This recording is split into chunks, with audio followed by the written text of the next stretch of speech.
Alam mo ba na ang emosyon ang tunay na nagdidikta ng kalusugan ng tao? Kahit gaano ka pa kaingat sa pagkain at pamumuhay, kapag hindi mo kayang pamahalaan ang galit, lungkot o takot, unti-unting bumabagsak ang iyong immune system. At dito papasok ang Day 9 ng libro ng Ang Lihim ng Kalikasan ng Tao. Ngayong araw, bibigyan kita ng 7 pinakapunto ng bahagi kung nabasa mo na ang aklat. Number 1. Emosyon at kalusugan. Ang matinding galit, lungkot o takot ay hindi lang nararamdaman sa isip, kundi direktang naaapektuhan ang immune system. Kapag mahina ang resistensya, nagiging madali para sa katawan na dapuan ng sakit. Number 2. Koneksyon ng katawan at isip. Kahit pansamantalang nakalimutan ng isip ang problema, iniiwan nito ng bakas ang katawan. Halimbawa, stress na hindi pinapansin ay maaring mauwi sa pananakit ng ulo o dibdib. Number 3. Mga emosyon at organo. Sa tradisyonal na medisina, may partikular na organong naapektuhan ng emosyon.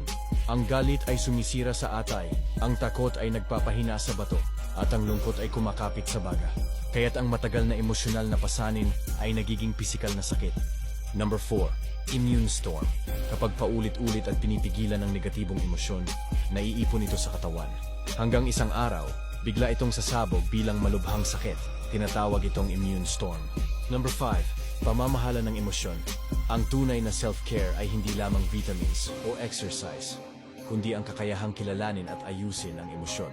Kapag natutong magpatawad, mag-let go, at maglabas ng bigat sa loob, mas lumalakas ang katawan. Number 6. Pagiging kalmado. Ito ay estado ng malinaw na pag-iisip at kakayahang huwag magpatol sa mga bagay na walang saysay. Ang taong kalmado ay hindi madaling masira ng galit o lungkot, kaya't mas protektado laban sa sakit. Number 7. Determinasyon. Ito ang malinaw na direksyon sa buhay at kakayahang kontrolin ang sariling buhay. Ang determinadong tao ay may lakas ng loob, tiwala sa sarili, at hindi basta sumusuko. Ang ganitong mindset ay nagbibigay ng tibay hindi lamang sa isip kundi pati sa katawan.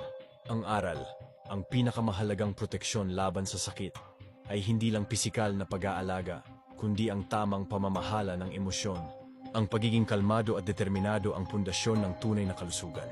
Kung gusto mong tunay na maintindihan kung bakit ang emosyon ay may kapangyarihang sirain o pagalingin ang katawan, hindi sapat ang mga simpleng health tips. Kailangan mong makita ang mas malalim na koneksyon ng isip, katawan, at emosyon. Iyan mismo ang matutuklasan mo sa aklat na Ang Lihim ng Kalikasan ng Tao. Grabe ang psychology ng aklat na ito. Pati sa kalusugan tinatalakay dito dahil sa ito'y refleksyon ng iyong emosyon. Kaya huwag hayaang kontrolin ka ng nakatagong emosyon.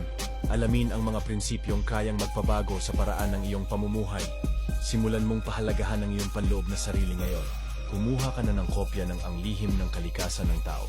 Ilalagay ko lang sa yellow basket sa ibaba at tuklasin ang susi sa mas malusog at mas bukas na isipan.